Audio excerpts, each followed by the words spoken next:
हर lump जो है वो कैंसर नहीं होता है? Every lump in the body is definitely not cancer. So we are still not a country which sees cancer as a treatable problem. Normal household culture है कि पहले हम देसी इलाज करेंगे, फिर हम कुछ और ट्राई करेंगे, और जब हम बिल्कुल भी कहीं से हेल्प नहीं ले पाएंगे, then only we will decide कि चलो अब डॉक्टर के पास जाएंगे और जो दवाई है वो लेनी पड़ेगी। क्या कैंसर का मतलब सिर्फ डेथ, मौत होती है? क्या हर कोई फोड़ा, लंप कैंसर बन सकता है? और इससे बड़ा क्वेश्चन ये है कि हमारे देश में आज कैंसर के केसेस इतने ज़्यादा रैपिडली बढ़ क्यों रहे? आज हम वर्ल्ड की 3rd लार्जेस्ट कंट्री बन चुके हैं जहाँ पे कैंसर के केसेस हैं। आज हमारे साथ है doctor Chitresh Agarwal, director medical oncology, Paras hospital, Agarwal cancer care and diagnostic centre. Welcome, Dr. Chitresh Agarwal, for today's podcast. Thank you. It is a great honor to be here. Thank you so much, sir. Doctor साहब, अगर layman language में पूछूं कि cancer होता क्या है? Cancer basically एक बीमारी है जिसमें अनकंट्रोल्ड रेप्लिकेशन ऑफ सेल्स हो रहे हैं। हमारी बॉडी में ऐसे सेल्स हैं जो रेगुलरली रेप्लिकेट हो रहे हैं, रिप्रोड्यूस हो रहे हैं, बट वो कंट्रोल्ड मैनर में हो रहे हैं। एक सिग्नल आया, सेल ने ग्रोथ करना शुरू किया, रेप्लिकेट किया, और जब सिग्नल बंद हुआ तो उस सेल ने बढ़ना बंद कर दिया। बट कैंसर में क्या होता है, it is uncontrolled replication and reproduction. तो कैंसर का जो स्विच ऑफ होता है सेल का पॉइंट, वो रिकॉग्नाइज नहीं करता सेल, और वो एक्सपोनेंशियल नंबर से बढ़ना शुरू कर देता है। तो जब सेल अनकंट्रोल्ड रेप्लिकेशन में जाए तो वो प्रोसेस को ट्यूमरोजेनेसिस या कैंसरस बोला जाता है। ये प्रोसेस ऐसा क्यों होता है, इसके पीछे बहुत कारण हो सकते हैं। कोई ग्रोथ पाथवे, कोई जेनेटिक चेंज, कोई और सिग्नल जिसने ये चेंज इंड्यूस की, वो इसका कारण हो सकती हैं। But ultimately all cancers will pass through this stage कि exponential growth of a normal cell ultimately lead to development of a tumour which could be cancerous. Okay, जैसे अक्सर थॉट क्या आती है जब भी कोई फोड़ा या लंप होता है किसी की बॉडी में, तो उसको ये कहता है कि कहीं ये फ्यूचर में जाके या आगे जाके कैंसर तो नहीं बन जाएगा। तो ऐसा हम कह सकते हैं कि हर लंप जो है वो कैंसर नहीं होता है? हर लंप कैंसर हो भी नहीं सकता। अच्छा। So there are very specific things. Body में ऐसे बहुत लंप्स होते हैं जो कि बेनाइन या नॉन कैंसरस होते हैं।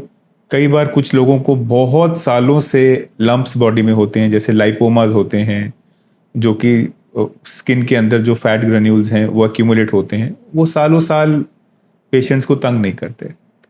पर जब कोई एक एग्जिस्टिंग गांठ जो है वो रैपिडली बढ़ना शुरू हो जाए, या उस गांठ में पेन आनी शुरू हो जाए, या पिगमेंट चेंजेस आनी शुरू हो जाएं, तो वो चीज़ कैंसर के कन्वर्जन का जो है सिम्टम वो हो सकती है। सो आपका आंसर जो है वो ये है कि every lump in the body is definitely not cancer, but if a lump is there which changes its biology over time, then we have to look for cancer. तो डॉक्टर साहब, कुछ ऐसा मैकेनिज्म है, मैं अगर साइंस की terminology में पूछूं, ऐसा कोई डायग्नोस्टिक या कोई ऐसा टेस्ट या स्कैन जो हम रेगुलर बेसिस पे कराते रहें, जिससे हमें ये पता चले कि हम जो है वो हेल्दी हैं, हम कैंसर की तरफ नहीं जा रहे हैं? ऐसा कुछ है? देखिए, ये प्रिवेंटिव पार्ट ऑफ कैंसर जो है, इसको हम लोग टेक्निकल लैंग्वेज में कैंसर स्क्रीनिंग बोलते हैं। कैंसर स्क्रीनिंग जो है वो बेसिकली नॉर्मल असिम्टोमेटिक लोगों के लिए होती है। तो हर कैंसर की स्क्रीनिंग पॉसिबल नहीं है। सम कैंसर्स जो हैं, जो कॉमन कैंसर्स हैं, उनकी स्क्रीनिंग के लिए कुछ टेस्ट अवेलेबल हैं। वो एक गाइडलाइन बनी हुई है जिसके तहत वो स्क्रीनिंग टेस्ट हमको फ्रीक्वेंटली कराते रहने चाहिए। उदाहरण के तौर पे ब्रेस्ट कैंसर इंडियन वुमेन में होने वाला सबसे कॉमन कैंसर है। So every women should be aware of her breast और चेंजेस इन द ब्रेस्ट। तो स्क्रीनिंग गाइडलाइन क्या है कि women less than 40 years of age, they should do very frequently a self breast examination. कोई nipple में change आ रही है, कोई गांठ बन रही है, कोई पेन हो रही है, कोई साइज बड़ा छोटा हो रहा है ब्रेस्ट में, या कोई नई गांठ आ रही है। So self breast examination is a very important part of screening. Till you reach the age of 40 years. 40 साल से ऊपर की महिलाओं को हर साल एक बार मैमोग्राफी करवानी चाहिए। ओके। मैमोग्राफी कुछ नहीं है, mammography is just x-ray of the breast. So between 40 to 70 years of age, every woman definitely should undergo a annual mammography. सो ये है ब्रेस्ट कैंसर की टेस्टिंग मोडालिटी, जिससे अगर आप फ्रीक्वेंटली ये करवा रही हैं तो कैंसर बहुत अर्ली स्टेजेस पे डिटेक्ट हो सकता है। ऐसे ही सर्विक्स कैंसर जो लेडीज में सेकेंड मोस्ट कॉमन कैंसर होता है, सर्विक्स का कैंसर भी आजकल प्रिवेंटेबल है, क्योंकि पहले तो हम लोग टेस्टिंग पे जोर देते थे, आजकल वैक्सीनेशन पर जोर दे रहे हैं। सो सर्विक्स कैंसर एक ऐसा कैंसर है जो human papilloma virus HPV virus के कारण होता है। तो आजकल हम बच्चों में 9 से 14 साल के लड़के और लड़कियों दोनों में HPV वैक्सीनेशन सरकार भी गाइडलाइन बना रही है, हम लोग भी एडवाइस कर रहे हैं। सो 9 to 14 ईयर्स ऑफ एज में जो लोग HPV वैक्सीनेशन करवा रहे हैं उनको आगे जाके सर्विक्स कैंसर डेवलप नहीं होगा। So it is not only a testing modality but it is a preventive modality. ऐसे ही कोलोन कैंसर जो आंतड़ी का कैंसर है वो इंडिया में बहुत कॉमनली फैल रहा है। सो कुछ गाइडलाइंस तो बोलती हैं कि sigmoidoscopy every 5 years, colonoscopy every 10 years, but ये दोनों जो टेस्ट हैं ये इन्वेजिव टेस्ट हैं। इसमें आपको डॉक्टर के पास जाना है, एक दूरबीन डाल के अंदर जांच की जाएगी। तो बहुत लोग जिनको सिम्टम नहीं होते वो इतने बड़े टेस्ट कराने से डरते हैं। बट एक सिंपल टेस्ट है स्टूल फॉर ऑकल्ट ब्लड। तो ये एक 20, 30, 40 रुपए का टेस्ट है जो स्टूल के सैंपल में ब्लड के ड्रॉप्स हैं कि नहीं इसकी जांच करता है।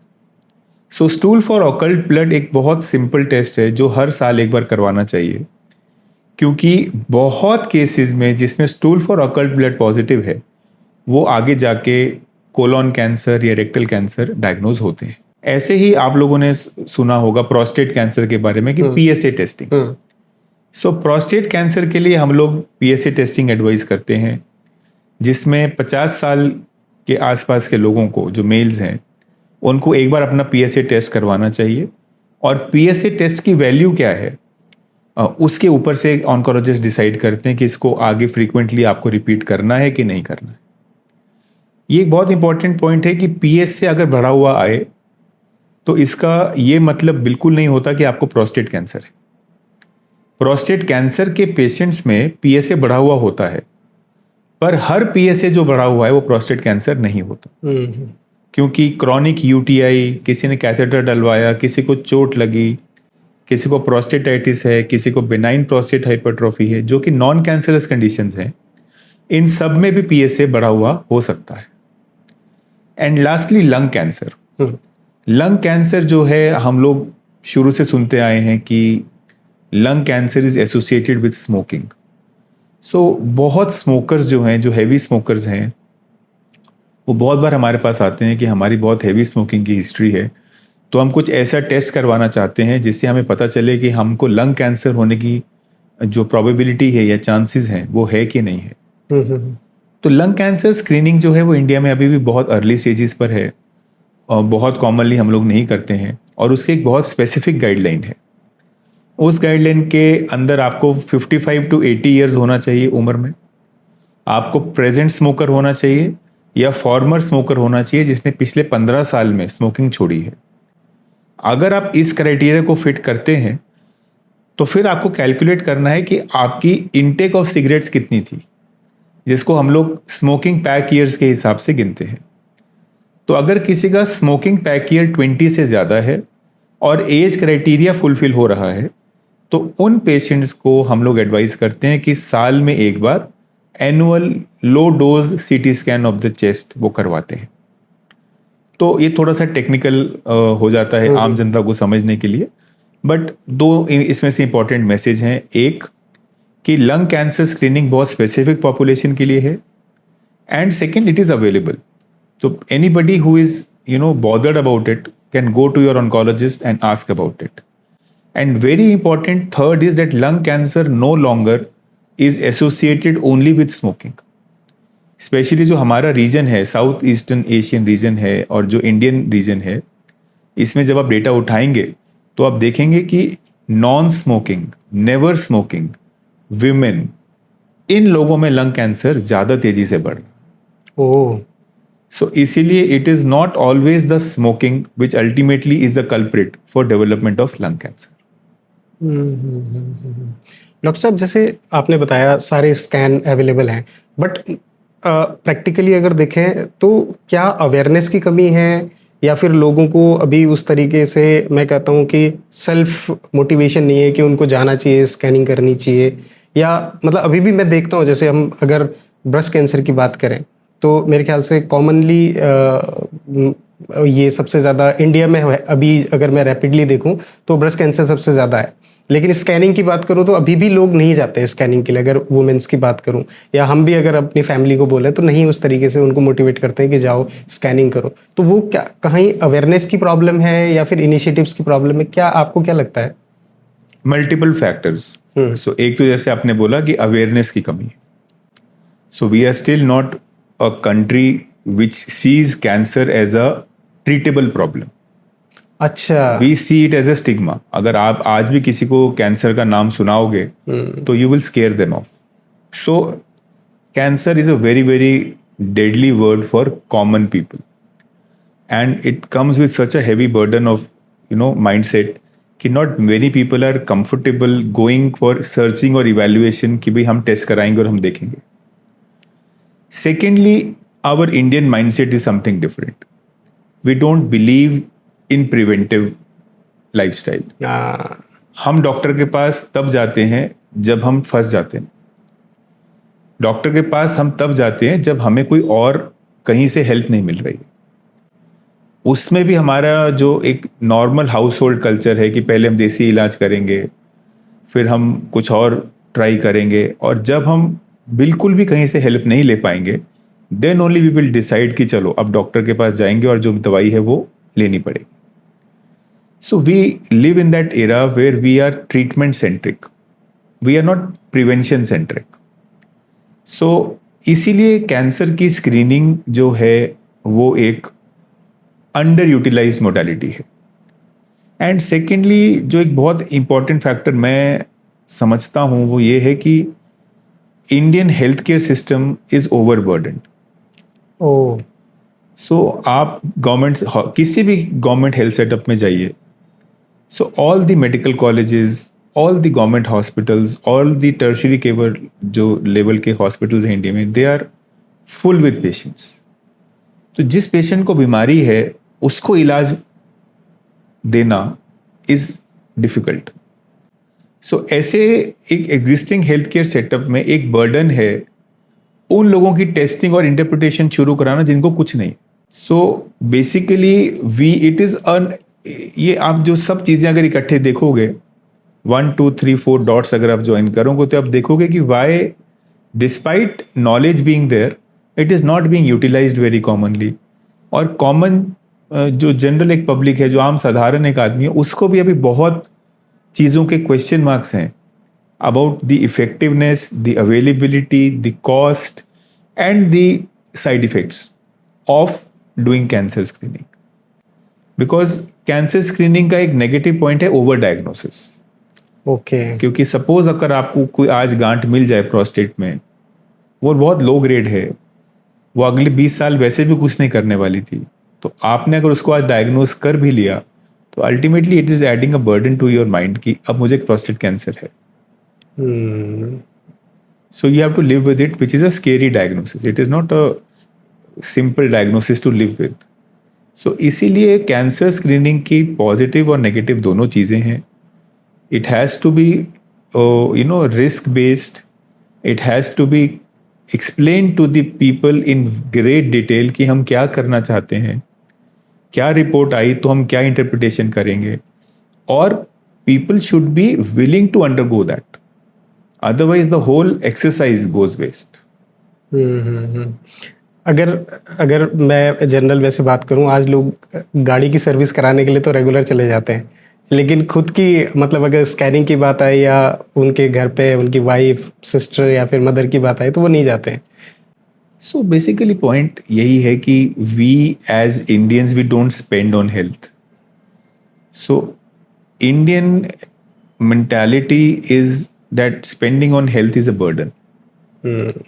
सो आप देखो, आप एक घर का, एवरी इंडियन हाउस होल्ड एक बजट है.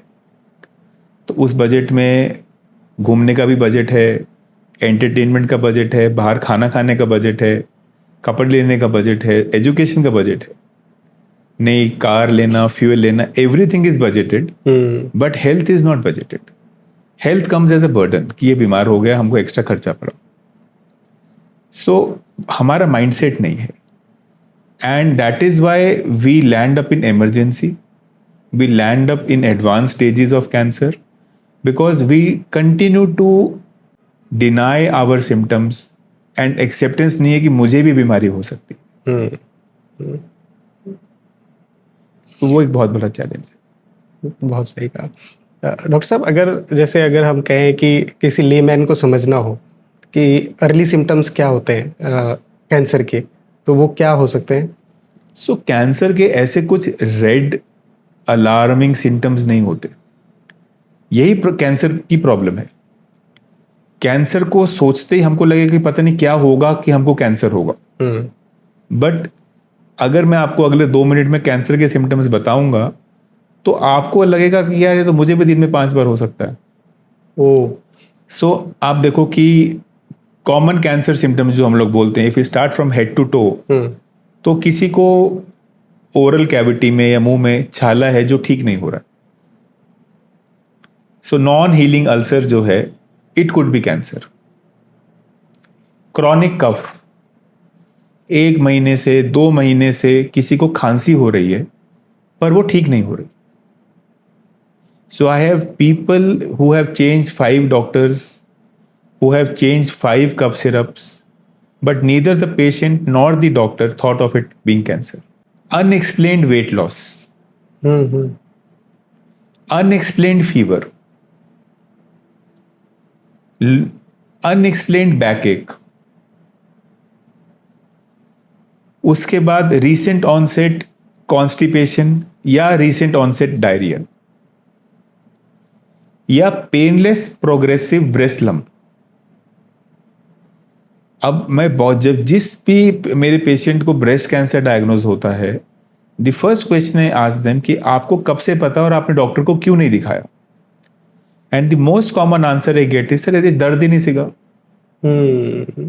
Because it is cancer, we always associate कि इसमें दर्द होगा तो हम डॉक्टर के पास जाएंगे. But breast cancer, which is painless and progressing day by day, is a breast lump. Then किसी को स्टूल करते हुए ब्लैक कलर का स्टूल आना शुरू हो जाए, या स्टूल में ब्लीडिंग होना शुरू हो जाए, ब्लड आना शुरू हो जाए, तो these are the common symptoms of cancer. So symptom कुछ अलग नहीं होते. सिम्टम्स वही कॉमन सिम्टम्स हैं जो हम सबको होते रहते हैं. But our threshold to think about cancer should be low nowadays. अगर आपका कोई भी सिम्टम एक नॉर्मल हफ्ता, 10 दिन, 15 दिन की दवाई लेने से, प्रॉपर मेडिकल लेने से, मैनेजमेंट लेने से ठीक नहीं हो रहा है, तो you and your doctor should always keep in mind the probability of it being cancer. ऐसा नहीं है कि जो मैंने आपको अभी सिम्टम्स बताए अगर किसी को है तो उसको कैंसर है. कैंसर का कोई डायरेक्ट सिम्टम नहीं है. बट अगर इनमें से कोई भी आपके पास सिम्टम्स हैं और वो रिलीव नहीं हो रहे हैं by the standard line of therapy, then you should always get evaluated, क्योंकि इनमें से कुछ केसेस को कैंसर निकलेगा. जैसे एक माइंडसेट होता है, जब भी हम कैंसर वर्ड यूज करते हैं या फिर बोलते हैं या डॉक्टर के पास गए, हमने सुन भी लिया ना, तो सिर्फ उसको ना डेथ से रिलेट कर देते हैं कि मतलब cancer is equal to death. तो ये मिथ है या फिर? देखो, 2026 में तो it is definitely a myth. And I always tell one thing कि cancer is not a death sentence for everyone. तो हम बहुत चीज़ें एज्यूम करते हैं.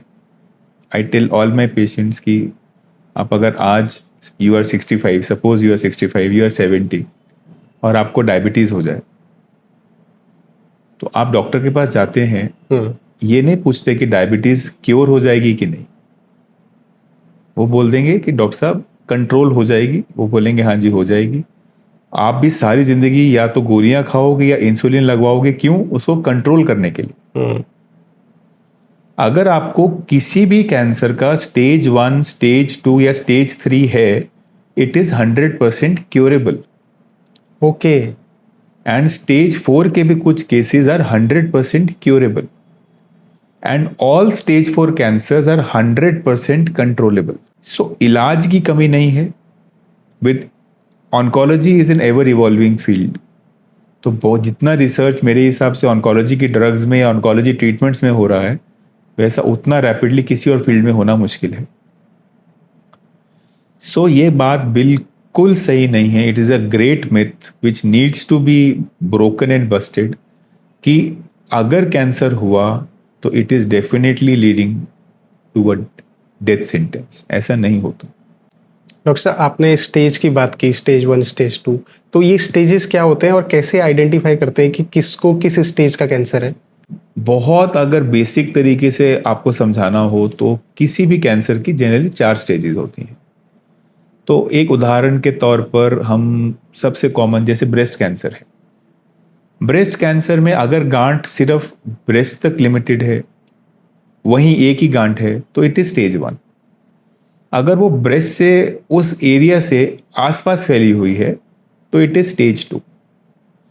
अगर वो ब्रेस्ट को तो इन्वॉल्व कर रही है पर वहां से फैल के जो आपकी अंडर आर्म्स है वहां पर गांठ है या गले के नीचे तक गांठ आ गई है, तो ये स्टेज 3।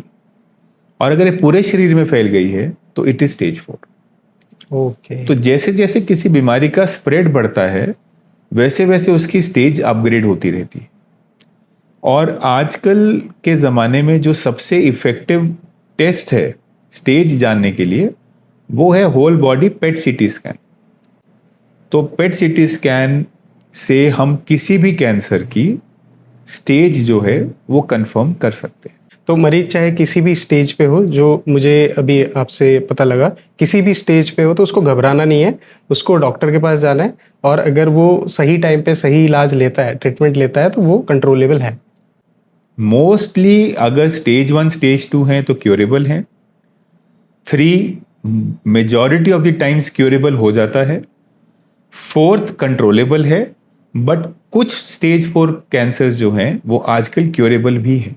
डॉक्टर साहब, एक क्वेश्चन मेरे पर्सनली माइंड में आया था कि इंडिया में इतना रैपिडली ये केसेस बढ़ रहे हैं कि हम वर्ल्ड में 3rd लार्जेस्ट कंट्री बन चुके हैं कैंसर के लिए। तो ऐसा क्यों हो रहा है? चलो ठीक है, हमारी पॉपुलेशन ज़्यादा है तो उस हिसाब से काउंट भी ज़्यादा होंगे, बट केसेस रैपिडली क्यों बढ़ रहे हैं? अगर हम ग्राफ उठा के देखें तो वो मतलब इंक्रीजिंग मोड पे ही चल रहा है। देर आर मतलब इसको एक्सप्लेन करने के लिए I can give you many reasons. एक सबसे पहला, हमारी अब जो इंडिया की पॉपुलेशन है, there are many elderly people. Age in itself is a risk factor for cancer. तो जितनी आपकी पॉपुलेशन एल्डरली होती जाएगी, उतना पेशेंट्स में कैंसर डायग्नोसिस बढ़ता जाएगा। ओके। सेकंड, आजकल छोटे से एक डिस्ट्रिक्ट में, एक छोटे से सब सेंटर में भी बेसिक लेवल्स ऑफ अल्ट्रासाउंड या सीटी स्कैन्स अवेलेबल है, तो आपका डायग्नोसिस रेट बढ़ रहा है। तो जो गांठ या जो बीमारी पहले कभी डायग्नोज ही नहीं होती थी, अब उसकी अच्छी इमेजिंग के कारण, उसकी बेटर डायग्नोस्टिक टेक्नोलॉजी के कारण बहुत बीमारियां अब आगे डायग्नोज होनी शुरू हो गई हैं, और उनमें कैंसर बहुत इंपॉर्टेंट है। So majority of the cancer being diagnose in India nowadays is because of simple cancer test being available even at a peripheral centre. Third, obviously, we are living in a very dangerous environment. We eat contaminated food. We eat, fruits, vegetables which are insecticides, pesticides. We inhale smoke all the time. We are living in a chemical world. और ये सब चीज़ें कहीं ना कहीं हमारी जो cancer develop होने की पोटेंशियल है उसको बढ़ा रही है। So it is a combination of all these factors जिसके कारण हम आजकल बहुत कॉमनली देख रहे हैं कि लोगों में कैंसर डायग्नोस होकर आगे बढ़ रहे हैं। अगर मैं ये बोलूँ कि मुझे अपने आप को प्रिवेंट करना है कैंसर से, एक तो था कि मैं रेगुलर स्कैनिंग कराता रहूँ, दूसरा अगर मैं हेल्थ वाइज देखूँ तो और क्या सॉल्यूशन हो सकते हैं? सो आई थिंक जो कैंसर प्रिवेंशन के पॉइंट्स हैं, जैसे हमने पहले डिस्कस किया कि कैंसर स्क्रीनिंग तो एक पार्ट है, उसके अलावा सो कॉल्ड हेल्दी लाइफस्टाइल, जिसमें you have to be very watchful for weight gain, specially post menopausal women में वेट गेन जो है वो बहुत इम्पॉर्टेंट रिस्क फैक्टर है फॉर कैंसर डेवलपमेंट। फिर red meat intake, okay, higher red meat intake is associated with higher cancer. Consumption of smoking in any form, alcohol in any form is directly related to development of cancer. तो उसके बाद हम chemicals ले रहे हैं, common vaccination, हम जैसे viral infections हैं, अब जैसे हेपेटाइटिस बी है, हेपेटाइटिस सी है, अगर आपका हेपेटाइटिस बी और हेपेटाइटिस सी कंट्रोल में नहीं है तो आपको लिवर कैंसर होने के चांसेस बहुत ज़्यादा है। सो वायरल इन्फेक्शंस जो भी आपकी हैं उनको कंट्रोल करना, अगर उनके खिलाफ वैक्सीनेशन अवेलेबल हैं तो वो लेना आर वेरी इंपॉर्टेंट, बिकॉज उससे आपका सब्सिक्वेंट डेवलपमेंट ऑफ कैंसर जो है वो कंट्रोल हो रहा है। डॉक्टर साहब एक चीज़ और है, जैसे जनरली जब हम कैंसर का ट्रीटमेंट की बात करते हैं तो वहाँ पे एक टर्मिनोलॉजी आती है कीमोथेरेपी, और जब भी कीमोथेरेपी का स्पेशली जिक्र होता है तो लोगों के अंदर ना डर पैदा हो जाता है कि यार अब कीमोथेरेपी शुरू हो गई है, अब जो है वो रिस्क बढ़ गया है, तो ऐसा है कि उससे डरने की ज़रूरत है? सो देखो, कीमोथेरेपी से लोग क्यों डरते हैं? कीमोथेरेपी से लोग इसीलिए डरते हैं बिकॉज जब से हमने कीमोथेरेपी का वर्ड सुना है, we always associated chemotherapy with the dreadly side effects. लोगों को लगता है कि अभी कीमोथेरेपी लगी और अगले मिनट पता नहीं क्या हो जाएगा body, because we see hair loss, we see weakness, we see difficulty in eating या डाइट में चेंजेस। सो ये जब सब पेशेंट्स को देखते हैं तो उनको लगता है कि कीमो पेशेंट को खराब कर रही है। But you have to understand कि कैंसर में आजकल chemotherapy is an important part of the treatment, but it is not the only treatment. तो एडवांस्ड केसेस में आजकल हम सिर्फ 30 to 40% ऑफ द टाइम्स ही कीमोथेरेपी के ऊपर स्ट्रेस देकर ट्रीटमेंट देते हैं। Otherwise targeted therapies, immunotherapies, monoclonal antibodies हमारे पास अवेलेबल हैं, जिनसे कीमो के ऊपर डिपेंडेंस कम हुई है, डोजेस कम हुई हैं और साइड इफेक्ट्स कम हुए। सिमिलरली ओवर ईयर्स जो है नोजिया वॉमिटिंग वाली मेडिसिन जो प्रिवेंट करती हैं वो इतनी एडवांस्ड हो गई हैं कि hardly we see nausea and vomiting nowadays with chemotherapy. कुछ केसेस में आजकल कुछ बहुत एडवांस्ड कैंसर सेंटर्स में आजकल स्कैल्प कूलिंग अवेलेबल हो गई है। So what they do is कि वो आपके स्कैल्प के टेम्परेचर को इतना लो ले जाते हैं कि कीमोथेरेपी के दौरान अगर आप स्कैल्प कूलिंग कर रहे हैं तो हेयर लॉस भी मिनिमल होता है। सो ये चीज़ें जो हैं ये अवेलेबल हो रही हैं धीरे धीरे, जिससे कीमोथेरेपी के साइड इफेक्ट्स कम हो रहे हैं। और अगर कीमोथेरेपी के साइड इफेक्ट्स कम हो रहे हैं तो टॉलरेंस टू द कीमोथेरेपी बढ़ेगी, और लोगों को जो एक ये अगेन एक स्टिग्मा है कि कीमोथेरेपी से बहुत नुकसान होता है या कीमोथेरेपी करने से पेशेंट आगे टॉलरेट नहीं करता है, वो कम हो। फैमिली में अगर किसी को कैंसर होता है ना, तो जो पेशेंट है उसके साथ साथ फैमिली भी बहुत सफ़र करती है, तो आपके पास जनरली ऐसे केसेस आते होंगे जहाँ पे फैमिली भी उनके साथ आती होगी, तो आपको कैसा लगता है कि फैमिली को कैसे पेशेंट को ट्रीट करना चाहिए ड्यूरिंग दिस ट्रीटमेंट, स्पेशली अगर हम मतलब अल्डर एज की बात करें तो? हम लोग हमेशा देखते हैं कि cancer is a life altering diagnosis, because it is not only affecting the person, it is affecting the whole ecosystem of the person. It is very very difficult scenario, because देखो आपको फाइनेंशियल एस्पेक्ट देखना है, आपको emotional aspect देखना है, आपको patient को psychologically या मेंटली स्ट्रांग रखना है, आपको ट्रीटमेंट देना है, आपको पेशेंट को एक कॉन्फिडेंस देकर ट्रीटमेंट देना है कि यू विल बी वेल। आपको पेशेंट की एप्रीहेंशन को कंट्रोल में रखना है कि ये रिलैप्स होगा या वापस आएगा। और आपको ये भी देखना है कि आपके पेशेंट का ये ट्रीटमेंट मिनिमल साइड इफेक्ट्स के साथ हो। So there are multiple factors which play a very very important role in any cancer treatment. It is a very very difficult thing, agreed, but with support of the family members, understanding of the doctors, better medicines being available, early diagnosis, advanced treatments, ये जो सब चीज़ें हैं ये पहले से better हो रही हैं और बेटर होंगी। But for the period for which patient is under treatment, it is definitely a difficult time. Doctor साहब, अभी एआई आ गया, रोबोटिक्स आ गया, तो अगर हम ऑन्कोलॉजी में बोलें तो इन चीज़ों का कोई बेनिफिट हो रहा है अभी रिसेंट में, या आपको लगता है कि आगे इन चीज़ों का आएगा कोई सोल्यूशन हमारे पास? तो सी, एआई का बहुत एडवांटेज है और हो रहा है। सो अभी इंडिया में तो उतना कॉमन नहीं है, it is still coming up, but जैसे रेडियोलॉजी है, स्कैनिंग है, पैथोलॉजी है, डायग्नोसिस है। सो एआई की मदद से you can pick up even micro changes which human eyes या ह्यूमन एक्सपीरियंस लिमिटेड है जहाँ। इसी तरीके से हम पहले एक गाइडलाइन को पढ़ते थे, उसी हिसाब से कैंसर देखते थे। Now with the click of a button you know कि इसमें क्या स्टडी हुई है, क्या लेटेस्ट ड्रग अवेलेबल है। So obviously it is helping us, but again it is a part of the system. With each subsequent passing year, its role will be more established, and it is helping a lot of patients also, because people आजकल हमारे पास आने से पहले लोग Google पढ़ के आते थे, अब एआई के ऊपर अपनी पूरी जानकारी लेकर आते हैं। So it is very helpful because people know what to ask, people know what side effects they will have, and people also know that what I am entering into. So cancer patients को हम पहले एक bird view देते हैं कि ये चीज़ें हो सकती हैं, ये चीज़ें नहीं होंगी, या ये चीज़ें मिनिमल होंगी। So with AI coming in their lives every day, ये इंफॉर्मेशन जो है ये उन तक ज़्यादा पहुंच रही है।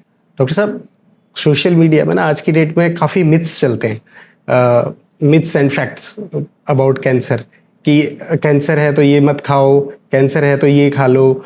तो वो रियली ऐसा है कि हमें कैंसर में हमें मतलब डाइट का ध्यान रखना पड़ता है, या फिर हम कुछ भी खा सकते हैं? कैंसर जो ट्रीटमेंट है, कैंसर ट्रीटमेंट के दौरान I advise my patients not to follow any particular diet, because देखो जब कैंसर का ट्रीटमेंट चल रहा है तो already your body is under stress. तो उस वक्त we can not pick and choose nutrients. हमें हर तरफ से न्यूट्रिएंट्स चाहिए बॉडी को वो पावर देने के लिए कि वो कीमोथेरेपी या टारगेटेड थेरेपी या इम्यूनोथेरेपी जैसी ट्रीटमेंट ले सकें। So day in and day out मैं अपने पेशेंट्स को देखता हूँ कि चावल नहीं खा रहे, शुगर बंद कर दी, मीठा बिल्कुल ही नहीं खा रहे, रोटी नहीं खाई बहुत महीने हो गए। So they are only on some plant based vegan diet, somebody is not even touching eggs. So point है कि जैसे हम पहले सुनते थे, अभी भी बोलते हैं कि extremism of everything is bad. मतलब आप मॉडरेशन में करें। आई डोंट टेल यू कि आप भर के 2 रसगुल्ले खाएं या हर रोज भर के चीनी खाएं, but your body requires some amount of sugar. तो वो कैलोरीज उतनी जितनी चाहिए मॉडरेशन में वो लेनी है। सिमिलरली देसी घी खाना है, एग्स खाने हैं, प्रोटीन सोर्सेज लेने हैं।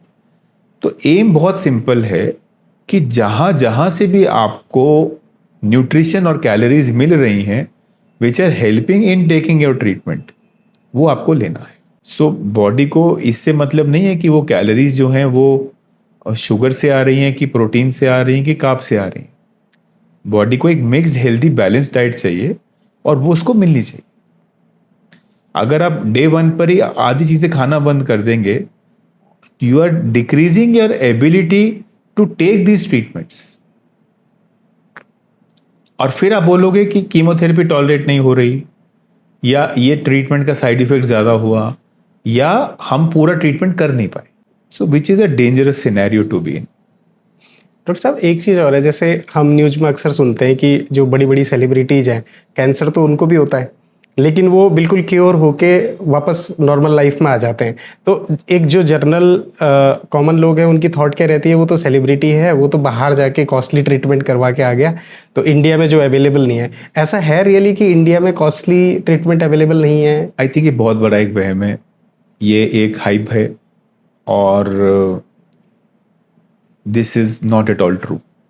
स्पेशली कुछ फील्ड्स ऐसे हैं मेडिकल फील्ड के जहाँ पे एडवांसमेंट जो इंडिया में अवेलेबल है, जितनी इजीली अवेलेबल है, उतना बाहर भी नहीं है। So availability of a PET scan and the waiting of a PET scan in Indian setup is not there.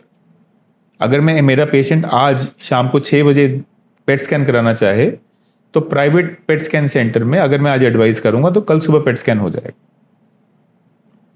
बाहर किसी भी कंट्री में normal waiting for a PET scan can be between 2 to 3 months,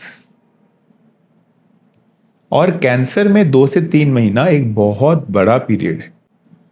similarly the ease of getting a robotic surgery done, the cost effectiveness of immunotherapy in India कहीं आपको नहीं मिलेगा example.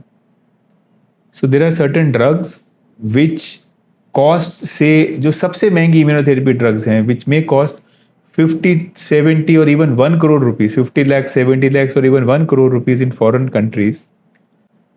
Due to higher volume of patients in India, we get subsidized. तो अगर एक छोटी foreign country में एक बीमारी के लिए 500 पेशेंट है, तो इंडिया में वो 5000 पेशेंट है या शायद 20,000 पेशेंट है। तो अगर एक दवाई की कंपनी ने 500 पेशेंट से वो ड्रग का पैसा पूरा करना है वर्सेस 20,000 पेशेंट से वो ड्रग का पैसा पूरा करना है, तो you understand the mathematics of how it works. So इसीलिए the availability, the ease of availability and the volumes, वो आपको अनपैरेलल्ड है। इंडियन मेडिकल सिस्टम की जो एफिशिएंसी है वो बहुत अच्छी है, बट ऑब्वियसली कुछ लोग बाहर जाते हैं किसी स्पेसिफिक बीमारी के लिए, किसी स्पेसिफिक इंडिकेशन के लिए, but it should not be a general norm कि India is lagging behind in oncology treatment. Doctor साहब, कभी आपके पास भी ऐसे केसेस आते हैं जो कुछ सोशल मीडिया से या गूगल से पढ़ के आ गए, फिर बताने लगे डॉक्टर साहब वहाँ तो ऐसा नहीं बोला था, या तो गूगल ऐसा नहीं बोल रहा था?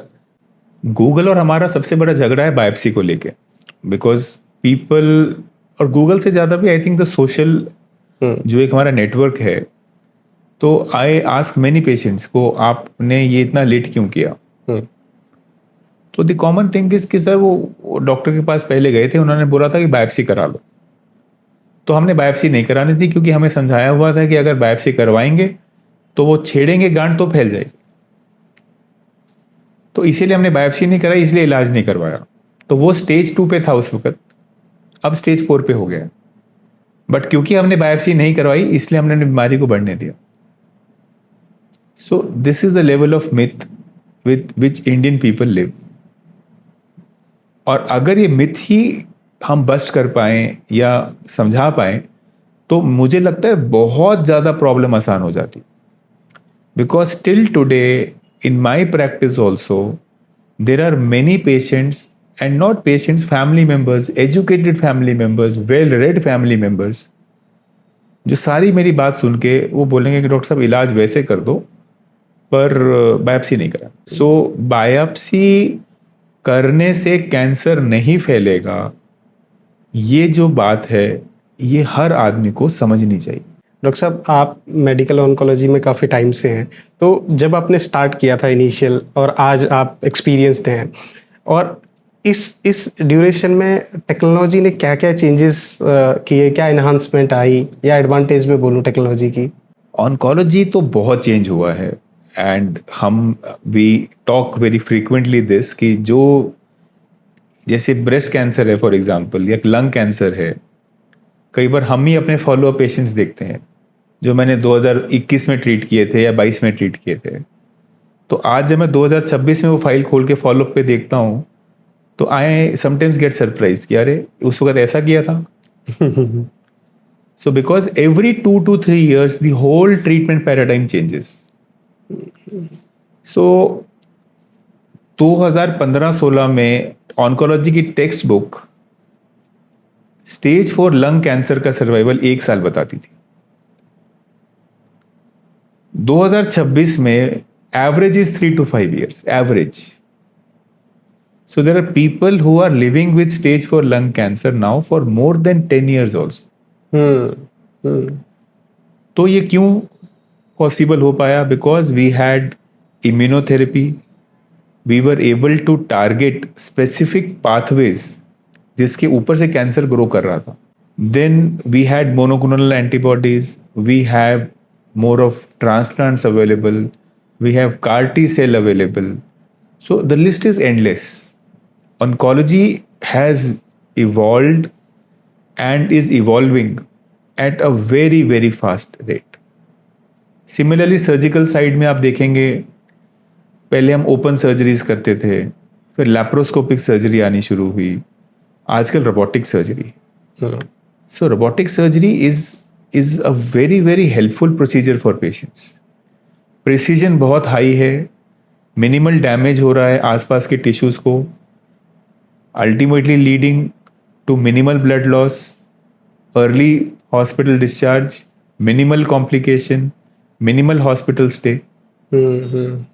सो this is the level of advancement that we are moving to. Doctor साहब, एक मेरा पर्सनल क्वेश्चन है. जैसे आप पूरे दिन ओपीडी में रहते हैं, पेशेंट्स का फॉलोअप है, पूरे दिन ट्रीटमेंट है, उसके बाद फैमिली भी है, ये नई टेक्नोलॉजी, नई एडवांसमेंट, इन पे पढ़ने के लिए, इनको लर्न करने के लिए टाइम कैसे निकलता है? So see, there are, एक तो whenever you start treating a new patient, तो आजकल एक नया पेशेंट शुरू करने से पहले ऑन्कोलॉजी की जो गाइडलाइन है वो क्या अपडेट हो रहा है वो हम पढ़ते हैं. Secondly, there are very frequently oncology conferences which are being organised, जहाँ पर जाके ये डिस्कशन होता है कि क्या नया ट्रायल आया, क्या प्रैक्टिस चेंज हो रही है. एंड देन देर आर जैसे हमने पहले डिस्कस किया, some AI platforms, some online models where you can read what is changing in oncology. And you have to get yourself updated, because if you are not updated, you will not be able to give the latest and updated treatment to your patient. So इसीलिए ये सब जो चीज़ें हैं ये ultimately help करती हैं to stay updated in oncology. Doctor साहब, बहुत मज़ा आया आपसे बात करके. It was great talking to you. मुझे लगता है कि इससे बढ़िया अवेयरनेस सेशन कोई और हो नहीं सकता है. जो हमने सबसे बड़ी चीज़, जो मिथ था उसको ब्लास्ट किया कि जो लोग कैंसर को डेथ से एसोसिएट करते थे वो कम्प्लीटली मिथ है. और बहुत सारे ऐसे मिथ जो आपने भी बताए मुझे लगता है कि आज जो भी लोग ये पॉडकास्ट देखेंगे वो कम से कम घर पे जाके ये समझेंगे कि क्या स्कैनिंग है, कब करानी चाहिए, कितनी फ्रीक्वेंसी रखनी चाहिए, और कितनी एडवांसमेंट टेक्नोलॉजी में आई है कि जो पहले डेथ से एसोसिएट करते थे आज वो नहीं है केसेस. आज बहुत कुछ चेंज हो चुका है और आगे आने वाले टाइम में और भी चेंज हो रहा है. It was great talking to you sir. Thank you so much. Thank you.